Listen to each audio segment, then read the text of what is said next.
Afternoon guys. इस video में हम एक प्रोग्राम देखने वाले हैं और वो बेसिकली क्या है, program to check whether the number is a disarium number और नॉट। यानी कि हमें क्या करना है, हमें एक प्रोग्राम बनाना है, यानी कि प्रोग्राम लिखना है सिंपल, जिसमें हमें क्या करना है, बेसिकली हमें चेक करके बताना है कि अगर आपके पास कोई एक नंबर हो या फिर अगर आप एक नंबर इनपुट लेते हो, ठीक है, तो आपको बताना है कि वो एक डिसेरियम नंबर है या नहीं है। तो सबसे पहले क्वेश्चन ये आता है कि डिसेरियम नंबर्स क्या होते हैं, ठीक है।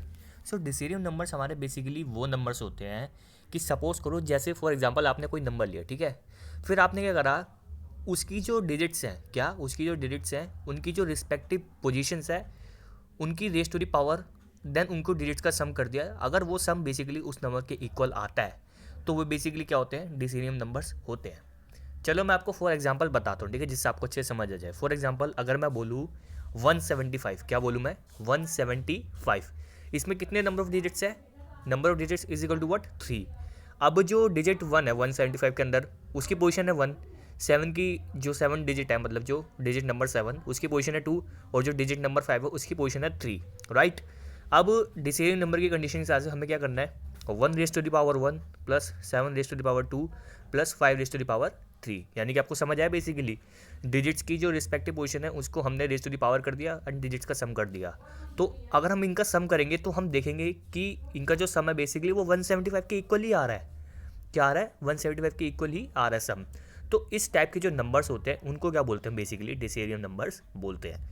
अब करते हैं हम अपना प्रोग्राम। तो मैंने इसके लिए प्रोग्राम पूरा लिख रखा है, अब मैं इसको आपको अच्छे से एक्सप्लेन करके दिखाऊंगा।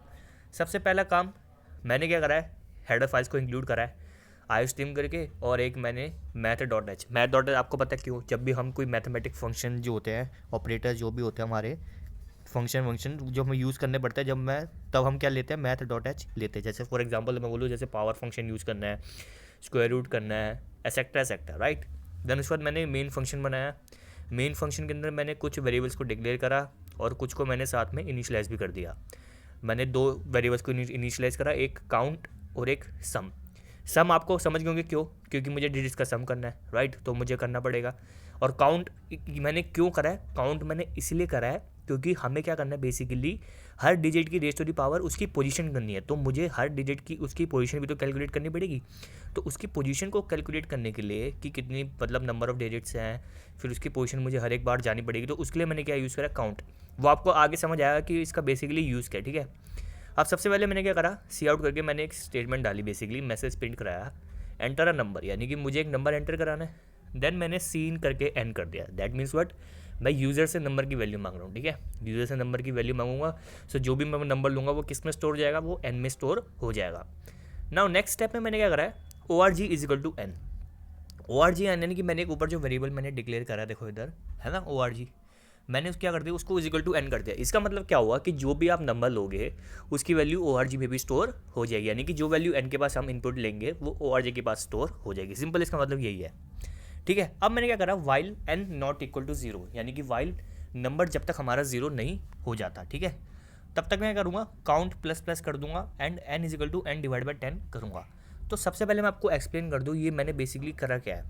ये मैंने इसलिए करा है, आपको शायद एक प्रोग्राम याद होगा, मैंने इस मतलब अपनी जो प्रोग्रामिंग वीडियोज़ है इसमें मैंने एक प्रोग्राम करा भी रखा है, कौन सा वाला, कि जब आपको नंबर ऑफ़ डिजिट्स काउंट करनी पड़ती है, किसी कोई भी नंबर की अगर आपको नंबर ऑफ़ डिजिट्स काउंट करनी पड़ती है, तो बेसिकली मैंने वही वाला लॉजिक लगाया इसमें, क्योंकि हमें सबसे पहले जानना है तो ये ज़रूरी है कि हमारे पास कितने नंबर ऑफ़ डिजिट है, तभी तो हम उसके रिस्पेक्टिव पोजीशन के हिसाब से उसको पावर रेस करेंगे, राइट।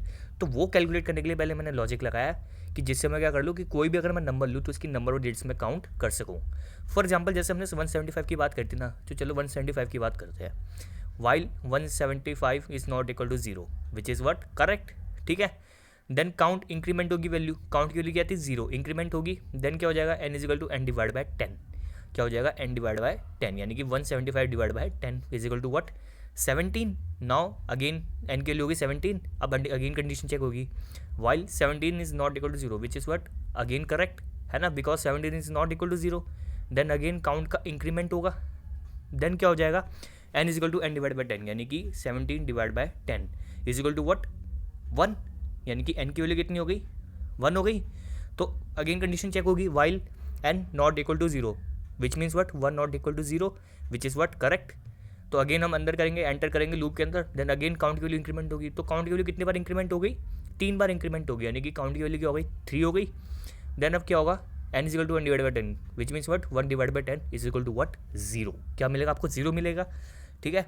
देन कंडीशन चेक होगी, 0 not equal to 0, which is what false, because 0 is equal to what 0। So condition false होगी। और आपने नोटिस कर लिया कि जो हमने नंबर लिया था 175, उसमें हमें पता है कि बेसिकली कि उसमें 3 डिजिट्स होती है। और इस कंडीशन के हिसाब से, इस वैल्यू के हिसाब से भी हमने चेक करके देख लिया, जो हमारी काउंट की जो लास्ट वैल्यू आ रही है वो कितनी आ रही है? 3 ही आ रही है। तो ये तो एग्जांपल लिया मैंने 175 का, ठीक है। तो आप कोई और नंबर लोगे तब भी आपको उतने नंबर ऑफ डिजिट्स आपको काउंट में मिल जाएगी, ठीक है। तो सबसे पहले हमने इस वैल्यू से क्या काउंट कर लिया कि हमने कितनी नंबर ऑफ डिजिट्स उस नंबर के पास है जो भी हम लेंगे। तो अभी हम 175 की बात कर रहे हैं, तो यानी कि अभी हमारी काउंट की वैल्यू कितनी है? 3 हो गई, ठीक है। देन मैंने क्या करा? n is equal to O R G again कर दिया। मैंने क्या करा? ऊपर क्या करा था? O R G is equal to N, यानी कि मैंने बेसिकली n की वैल्यू ओ आर जी में भी स्टोर करा दी थी। यानी कि ओ आर जी में बेसिकली मेरा ओरिजिनल नंबर स्टोर है ना, जो कि n के पास भी था। लेकिन इस वाइल के बाद अब क्या हो गया? n की वैल्यू क्या हो गई? 0 हो गई, क्योंकि लास्ट वैल्यू तो n की 0 हो गई। तो अगेन n को ओरिजिनल वैल्यू दिलाने के लिए मैंने कर दिया n equal to O R G कर दिया, यानी कि ओ आर जी के पास ओरिजिनल वैल्यू तो पहले से स्टोर है। तो वो वैल्यू मैंने अगेन n में डलवा दी, यानी कि जो मैंने अब इनपुट नंबर लिया था अगेन वो अब 0 सेट का क्या हो गया? जो भी ओरिजिनल नंबर था हमारा 175 वो n के पास स्टोर हो गया, यानी कि अगेन अब n की वैल्यू 0 सेट के क्या हो गई? 175 होगी अकॉर्डिंग टू आवर एग्जाम्पल, ठीक है। अब क्या काम है कि हमें सम करना है। क्या करना है? हमें सम करना है। और सम भी किस अकॉर्डिंग? उसके रिस्पेक्टिव पोजीशंस के अकॉर्डिंग, राइट। अब आपको पता है कि सम ऑफ डिजिट्स का जो हमने बहुत मतलब काफ़ी प्रोग्राम्स कर चुके हैं अपनी वीडियो में, जो मैंने वीडियो बना रखी है प्रोग्रामिंग की, उसमें काफ़ी जो हमने नंबर्स वाले प्रोग्राम करे हैं उसमें हमने मोस्टली सब में सम ऑफ डिजिट्स तो करा ही है। तो बिल्कुल वही कंसेप्ट है, बस थोड़ा डिफरेंस मैं बताता हूँ, वो बताता हूँ आपको क्या है, ठीक है। तो while n not equal to 0 again जब हम सम ऑफ डिजिट्स करते हैं ये कंडीशन लगाते हैं कि जब तक नंबर 0 नहीं आता तब तक हमारी एग्जीक्यूशन वाइल लूप की होती रहेगी, ठीक है। तो मैंने करा while n not equal to 0। Example हमारा जैसे n की वैल्यू 175 ले रखी है, तो while 175 is not equal to 0 which is what correct, ठीक है। देन क्या हो जाएगा? डिजिट डी आई जी मतलब रिप्रेजेंट करें डिजिट को, ठीक है, is equal to n mod 10। हम यही करते हैं ना कि जब हमें डिजिट कैलकुलेट करनी पड़ती है किसी नंबर की, यानी हमें पता लगाना पड़ता है कि क्या डिजिटल लेनी पड़ती है, तो हम ये वाला फॉर्मूला लगाते हैं, ठीक है।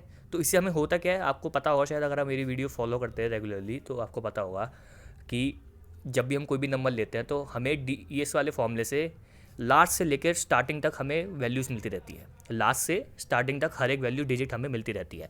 तो 175 मॉड 10 होगा तो हमें क्या मिलेगा? 5 मिलेगा। तो आप देख सकते हैं 175 में से हमें बेसिकली क्या मिले? लास्ट डिजिट मिल गई 5। तो अभी डी आई जी की वैल्यू हो गई 5। देन अब क्या हुआ? Sum is equal to sum plus P O W. P O W आपको पता है क्या होता है? बेसिकली पावर फंक्शन होता है। क्या होता है? पावर फंक्शन होता है, ठीक है। अब वो पावर फंक्शन मैंने क्यों लगाया? क्योंकि मैंने क्या कहा था आपको सम करना है, क्या डिजिट्स का सम करना है, लेकिन आपको उसकी क्या करनी है? डिजिट की पावर को रेस करना है, क्या उसकी पोजीशन को रेस करना है, ठीक है। अब काउंट के पास क्या स्टोर हो गया था कि कितनी नंबर ऑफ डिजिट्स है। अब देखो मैंने क्या लॉजिक लगाया है कि सबसे पहले हमने 175 में से किसको टारगेट करा? लास्ट डिजिट को टारगेट करा। तो कॉमन सेंस अगर हम देखें तो हम कोई भी नंबर अगर लेंगे तो हमारी सबसे पहले लास्ट डिजिट ही टारगेट होगी, ठीक है। और उसके अकॉर्डिंग अब क्या हुआ? जैसे 175 था तो नंबर ऑफ डिजिट्स कितनी थी हमारी? 3 थी, यानी कि काउंट की वैल्यू 3 थी। अब मैंने क्या करा? P O W D I G comma count, यानी कि डी आई जी हमारी 5 कॉमा काउंट, काउंट के हमारा 3।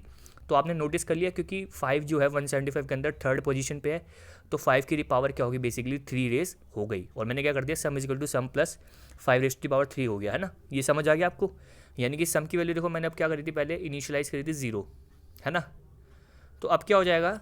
सम इजिकल टू सम प्लस इससे क्या हो जाएगा? Basically 0 plus 5 raise to the power 3, है ना। तो यानी कि हमारी पहला काम तो हो गया डिजिट का कि हमने 5 को बेसिकली रेस कर दिया उसके रिस्पेक्टिव पोजीशन से और हमने ऐड कर दिया। तो जो भी 5 रेस टू दी पावर 3 125 आएगा वो सम के अंदर स्टोर होगी, यानी कि सम की वैल्यू होगी 125। अब मैंने काउंट माइनस माइनस करा। काउंट माइनस माइनस मैंने इसलिए करा क्योंकि अब हम क्या करेंगे? जब अगेन हम वाइल लूप के अंदर जाएंगे तो डी आई जी अब लास्ट से मतलब हमें पता है लास्ट से फर्स्ट की तरफ जाती है। तो 175 था तो पहले 5 की तरफ गया, देन अब वो किसकी तरफ जाएगा? नेक्स्ट टाइम पे 7 की तरफ जाएगा, ठीक है। यानी कि डी आई जी की वैल्यू नेक्स्ट वैल्यू 7 होगी इस कंडीशन के हिसाब से, इस फॉर्मूले के हिसाब से। तो इसलिए मैंने काउंट की वैल्यू डिक्रीज़ करी, क्योंकि जिससे क्या होगा? बेसिकली काउंट की वैल्यू पहले 3 थी, यानी कि हमने लास्ट पोजीशन देखी। अब मैंने काउंट के लिए डिक्रीज़ करी, तो जब हमारी डिजिट की वैल्यू 7 हो जाएगी तो हमारी पोजीशन क्या हो जाएगी, 2 हो जाएगी, और हमें 7 के अकॉर्डिंग हमें हमारी रिस्पेक्टिव पोजीशन मिल जाएगी। सिमिलरली फिर उसके बाद 1 होगा, तो 1 के अकॉर्डिंग क्या होगी, हमें उसकी रिस्पेक्टिव पोजीशन यानी कि काउंट माइनस माइनस अगेन होगा, देन हमें अगेन क्या हो जाएगा, 1 मिल जाएगा। तो इसी तरह हम क्या करते रहेंगे, 175 बेसिकली क्या होता रहेगा, बेसिकली जब तक ये कंडीशन सेटिस्फाई नहीं होती है, मतलब वाइल लूप चलता रहेगा, तो आप हर एक डिजिट को टारगेट कर दोगे, क्या कर दोगे, हर एक डिजिट को टारगेट कर दोगे। पहले 5 को करा हमने, देन उसके बाद नेक्स्ट एग्जीक्यूशन में एग्जीक्यूशन में क्या होगा, बेसिकली 5 का क्यूब तो पहले हो चुका है, अब क्या होगा नेक्स्ट वाले में 7 का स्क्वायर हो जाएगा, क्योंकि काउंट की वैल्यू 3 से 2 हो जाएगी और डिजिट की वैल्यू हमारी 7 हो जाएगी, तो यानी कि 7 स्क्वायर प्लस 5 क्यूब तो हो जाएगा। देन उसके बाद क्या होगा, अगेन DIG की वैल्यू हमारी 1 हो जाएगी, लास्ट में क्या हो जाएगी, 1 हो जाएगी, फिर क्या हो जाएगा 1 हो जाएगा, क्या हो जाएगा 1, क्योंकि 2 के बाद फिर घट के क्या हो जाएगी, वैल्यू हमारी 1 हो जाएगी, ठीक है। देन उसके बाद क्या होगा, हमारी कंडीशन सेटिस्फाई करेगी नहीं और वो लूप से बाहर आ जाएगा, ठीक है। तो मैंने आपको 175 के साथ एक्सप्लेन करके दिखाया। आप कोई भी नंबर ले सकते हो और आप थ्योरेटिकली इस लॉजिक के हिसाब से आप चेक करके देखना, आपको हमेशा क्या होगा, बेसिकली जो कंडीशन होती है हमारी किस चीज़ की, डायसेरियम नंबर की, वो आपको मिल ही जाएगी, ठीक है। यानी कि बेसिकली आपको सम मिल ही जाएगा हर बारी आपको, और आपको सम भी उसी अकॉर्डिंग मिलेगा कि मतलब जो भी नंबर के डिजिट्स हैं उनकी रेज टू द पावर करके आपको जो भी सम मिलेगा वो बेसिकली किस में स्टोर हो जाएगा, हमारा सम में स्टोर हो जाएगा। अब वाइल लूप से बाहर आ गए, अब सबसे इंपॉर्टेंट कंडीशन जो होती है डायसेरियम नंबर की, हमें यही चेक करना होता है ना कि बेसिकली जो हमारी डिजिट्स का जो रिस्पेक्टिव पोजीशन होती है उनकी रेज टू द पावर अगर हम उनका सम करें और अगर वो सम बेसिकली हमारा ओरिजिनल नंबर के इक्वल आता है, तब हम कहेंगे कि वो डायसेरियम नंबर है, तब हम क्या कहेंगे, वो एक डायसेरियम नंबर है। तो मैंने बेसिकली इसमें वही करा, आपको पता है ORG मैंने ऊपर ही क्या करा था, मैंने एक स्टेटमेंट में देखो मैंने एक लाइन में मैंने इसको करा था, ठीक है ना, ORG = n करा था, यानी कि जो n की ओरिजिनल वैल्यू वो मैंने ORG में भी डलवा दी थी। सो बेसिकली ORG मैंने क्या करा था, बेसिकली ORG हमारा ओरिजिनल नंबर ही स्टोर कर रहा है। तो मैं बेसिकली यही चेक कर रहा हूँ इस स्टेप में कि जो हमारा ऊपर इधर से सम आएगा किसी भी जो भी हम नंबर लेंगे, ठीक है, लेकिन हम इस केस में किसकी बात कर रहे हैं, 175 की बात कर रहे हैं, और हमें पता है 175 एक डायसेरियम नंबर होता है, आप चेक भी कर सकते हैं। तो अगर ये कंडीशन सेटिस्फाई करती है, वैसे तो 175 के लिए सेटिस्फाई करेगी, कर रही है, तो अगर आप कोई और नंबर लेते हो अगर उसके लिए अगर सेटिस्फाई करेगी तो हम क्या कह देंगे, ऑब्वियसली ORG यानी कि original number is a disarium number, है ना, क्योंकि अगर ये कंडीशन सेटिस्फाई करते मतलब वो डायसेरियम है, और अगर ये कंडीशन सेटिस्फाई नहीं करेगी तो हम बोल देंगे else ORG is not a disarium number, ठीक है। देन उसके बाद मैंने क्या करा, रिटर्न 0 करके मैंने मेन फंक्शन बंद कर दिया। तो आपको कोड तो समझ आ गया, मैंने आपको अच्छे से एक्सप्लेन भी कर दिया। अब जरा इसको रन करते हैं, इसका आउटपुट देखते हैं, ठीक है। अब मैंने इसको रन करा, एंटर नंबर, पहले चलो 175 का ही देखते हैं, 175। अब 175 का आपको थ्योरेटिकली आप चेक कर सकते हैं, वैसे मैंने बता भी दिया, आप करके देख लेना, 1 प्लस 7 प्लस 5 आपको 175 ही मिलेगा। तो ये कंडीशन सेटिस्फाई हो रही है, यानी कि 175 क्या एक डायसेरियम नंबर है। तो इसको मैं एंटर दबाता हूँ, तो आ गया 175 इज अ डायसेरियम नंबर, ठीक है।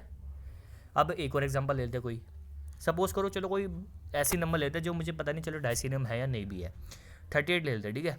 अब चेक करके देखते हैं जरा इसको theoretically, 3 plus 8 raise to the power 2, तो 3 raise to the power 1 is equal to 3 and 8 raise to the power 2 is equal to 64, तो 3 plus 64 is equal to 67, but 67 is not equal to 38, यानी कि 38 हमारा डायसेरियम नंबर नहीं है। तो मैं enter दबाता हूँ, देखते क्या आता है message, 38 is not a disarium number, जो कि बिल्कुल करेक्ट है, ठीक है। अब एक और एग्जांपल ले लेते हैं, ठीक है।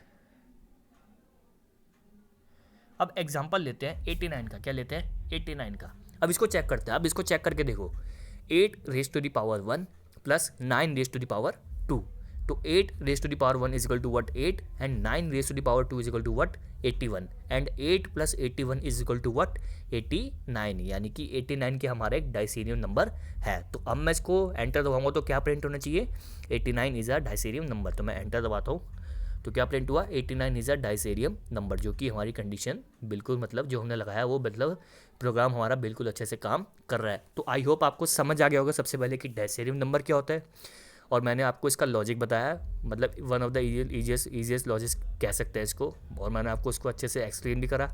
आप इस लॉजिक से किसी भी नंबर के लिए ट्राई करना, आपकी कंडीशन अगर वो डायसेरियम नंबर है तो वो आपको हर बार बताएगा कि वो डायसेरियम नंबर है, और अगर नहीं होगा तो वो बताएगा कि नहीं है, और आपको साथ साथ मैंने इसका लास्ट में आउटपुट भी एक्सप्लेन करके बता दिया।